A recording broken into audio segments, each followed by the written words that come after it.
The receipt printer went off at 2 a.m. and nothing had been purchased. The cameras showed every aisle empty. The ticket curled onto the floor and went still. I picked it up. 1 black coffee. Timestamp 1:49 a.m.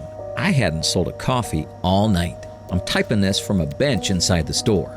My shift ended 2 hours ago. The door is 20 feet away. I've already tried it. It started on a Tuesday. The store runs mostly automated at night. 2 cameras at 4K, a self-checkout wall, a coffee station near the window. The motion sensor on the front door has logged every entry since the system went live 18 months ago. Every delivery driver, every insomniac, every drunk college kid stumbling in for chips. It has never once failed to ping. That night, it didn't ping. But when I glanced up from the POS, she was already there, sitting on the bench beside the coffee station with her back to me, hair pinned up in tight curls, completely still. I checked the security monitor first. On the 4K feed, she looked wrong in a way I couldn't immediately name. Skin pulled too tight across the bones underneath, like upholstery on old furniture. Eyes too deep in their sockets. No movement in her chest. None at all. That small rise you stop noticing in people until it's gone. Her shadow on the tile was the wrong shape, narrower than her body. I looked up at her directly, and she looked almost normal. An old woman, sitting quietly, waiting. I went over and asked if I could help her. She didn't turn her head. Coffee, black. Her voice came from the right place. It just didn't carry the way a voice carries. No weight to it in the air, like someone speaking on a phone you can't see. I made the coffee. My hands had started doing something they don't usually do. I set it on the bench beside her and went back to the counter. The receipt printer fired before I touched the screen. The timestamp read 1:36 a.m., 11 minutes before she appeared on any camera. I was still looking at it when Marco came in. Gig delivery driver, 2 or 3 times a week. Headphones around his neck, energy drink. Before I could say a word, the woman slid a folded bill across the counter. For the young man with the headphones. Flat voice. Marco looked at me. Who you talking to? I looked at the bill, looked back at the bench. She was still sitting there, not looking at either of us. There's a woman right there, I said. He turned, squinted, shook his head. It's just you and me, man. The receipt printer went off again. Marco's energy drink, time-stamped for 4 minutes before he walked in. He left. I waited at the counter for the woman to finish her coffee. And when I looked over, the bench was empty. No exit timestamp. The cup was still there, full, untouched, still steaming. I went home that night and told myself I'd had a strange shift. I want you to remember that part. How completely I underestimated what I'd seen.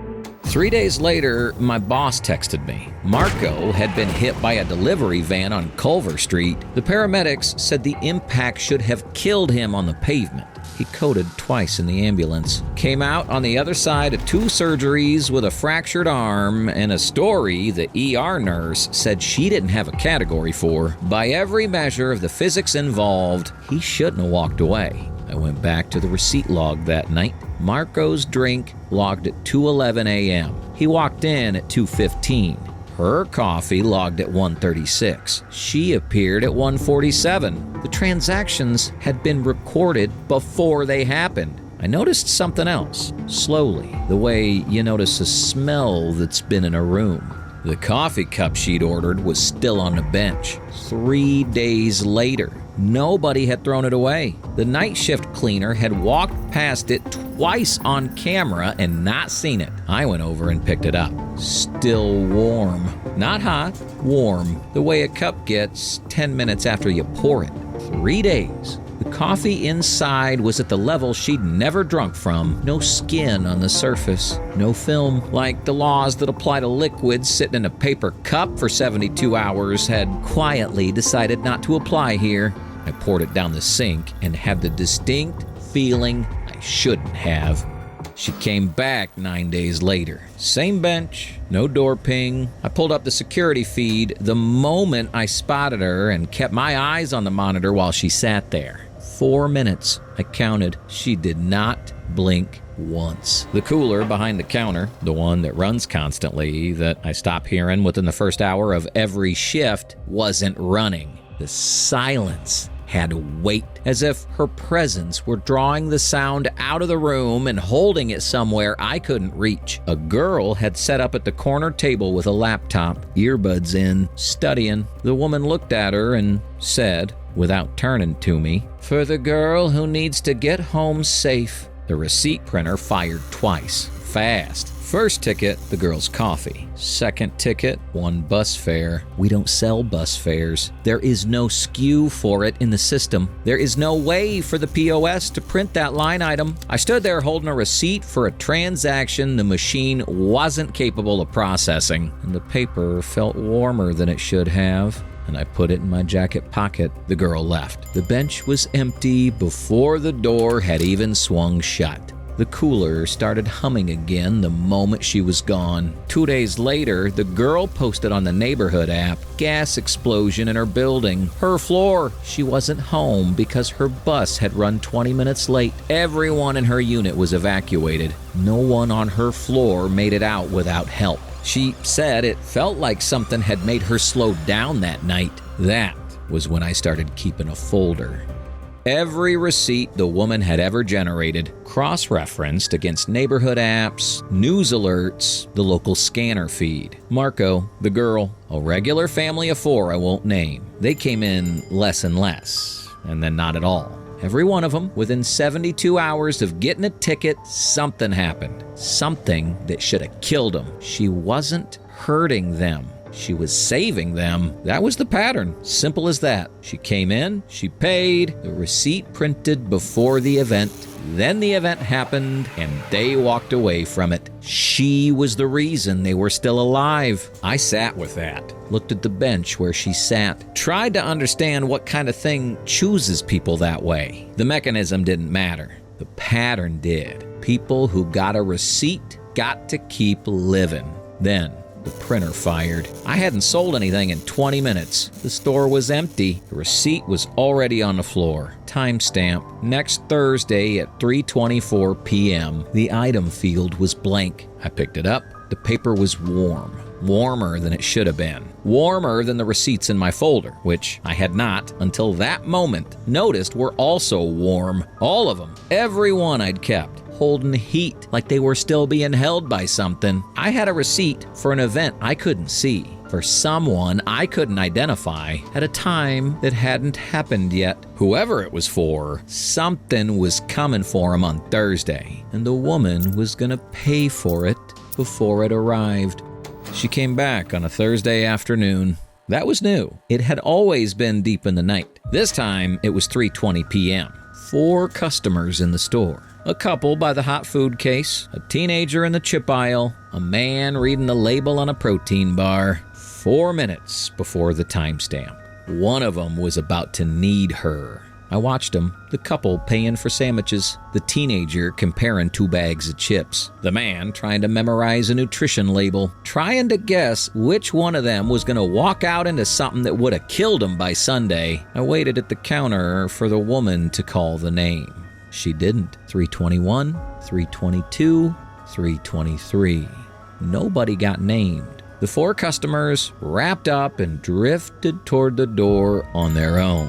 324 passed. The printer didn't fire. For 1 second, I let myself think the system had broken, that she'd come in too late, that something in this store was going home tonight to die in their sleep because the woman had missed her appointment by 4 minutes. Then I went and got her coffee, set it down without a word. She didn't touch it. She sat with both hands flat on her thighs, and after a long moment, she said, "Coffee, black." A pause that stretched out longer than it should have. "And a root beer float." My hands went cold. Root beer floats aren't on any menu board in this store. I don't have a loyalty card. There's no app with my preference profile. Nothing on my socials. Nothing written down anywhere. It's just a thing I know about myself. The one thing I'll drive 20 minutes out of my way for. I haven't told a coworker. I haven't posted it. It's the kind of detail you don't even notice you've kept private until something repeats it back to you in a voice that's been dead for 40 years. She knew it. The 324 ticket, the blank item field, it had been mine. She hadn't been late. She hadn't missed anyone. The empty store wasn't her failing to find a target. It was her keeping the only appointment on her list today. Something was coming for me within 72 hours by the pattern in the folder. And she had walked into the store this afternoon to settle it in advance. I made my float. My hands were not steady. I set both drinks in front of her, and she didn't look at either of them. She just reached into her coat and laid down exact change for the coffee and a folded 10 on top of it. The float is for you. I can't accept that, I said. Store policy. The receipt printer fired once. A blank ticket, then a second, another blank, then a third. Timestamp only. No item, no price. The time was 40 minutes from now. Accept the gift that is given to you. Same flat tone. A statement like reading aloud from a manual she didn't write. I should have heard it as a warning. I heard it as a sales pitch. I'd spent weeks watching this woman save people, and I knew what the receipts meant. But knowing and feeling are different things. And what I felt was a stranger pushing money across a counter at me, and a lifetime of declining strangers' money kicked in before anything else could. I picked up her hand to give the money back. It felt wrong the instant I touched it. Dry the way old papers dry. Cold all the way through. The skin moved against the bone underneath it in a way skin shouldn't. Loose, as if the hand wasn't quite attached to what was inside it. I could feel the texture of the bones through her fingers, like the flesh was a glove that had been worn too long. I pressed the 10 into her palm and stepped back. She exhaled one long, slow breath, like a pressure valve releasing. The first breath I'd ever seen her take. For 1 second, I thought it was relief. Then I saw her face. She wasn't relieved. She looked tired. Sad in the specific way someone looks when they've done everything they can do for someone and been told it wasn't enough. Like a nurse closing a folder on a patient who refused treatment. She stood, walked toward the door. I turned away because I didn't want to watch the sensor fail to log her exit again. When I looked over, the bench was empty. Both drinks untouched. The 10 was gone. The receipt with the timestamp was still on the floor. The coffee cup was still warm. So was the float. Around 6:30, the family I won't name walked through the door. I recognized them before they'd cleared the entrance. They looked okay, a little hollowed out around the eyes, the way people look after something has rearranged them. The dad started talking low and even like he'd rehearsed it. The night they'd last been in, they'd driven home together instead of taking separate cars. Their car flipped twice on the overpass, and they walked away. One of the kids said their soul left their body. Said it exactly like that. No drama, just a fact they'd arrived at. The youngest kid wasn't looking at the menu. She was looking at the bench by the coffee station. She asked if the nice lady was coming in tonight. I asked her what nice lady. She said, the one who pays. The dad gave me a confused look. The kid shrugged and went back to her menu. They left. I watched them through the glass, and the parking lot looked the way it had at 3 p.m. Full afternoon light. Empty. It was 7:12. I pulled my folder out from under the register. Every receipt in it represents a person who's still alive. Every one of them got a ticket from her, and every one of them walked away from something they shouldn't have walked away from. I had gotten a ticket too. I gave it back. Whatever was supposed to happen, the thing she came in to pay for, she didn't get to pay for it. The receipt was blank. The item field was empty. I declined the payment. The universe is still owed whatever it was owed. It's still coming.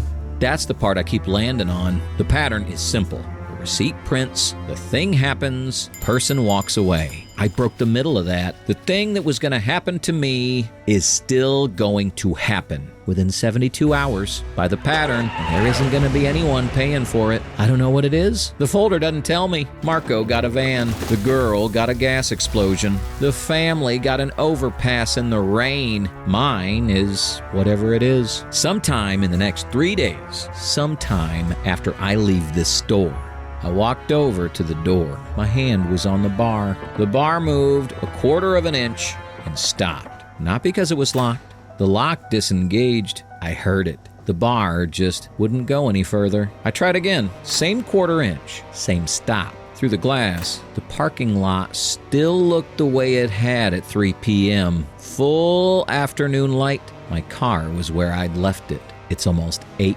I sat down on a bench by the coffee station. It's colder than the rest of the store in a way that has nothing to do with the vents. I've been sitting here typing this out instead of trying that door again. I think the door will open eventually. I think I'll walk through it, get in my car, drive home. The parking lot will be normal and the light will move and the sun will go down like it's supposed to. And then, sometime in the next 3 days, the thing she came in to pay for is going to find me.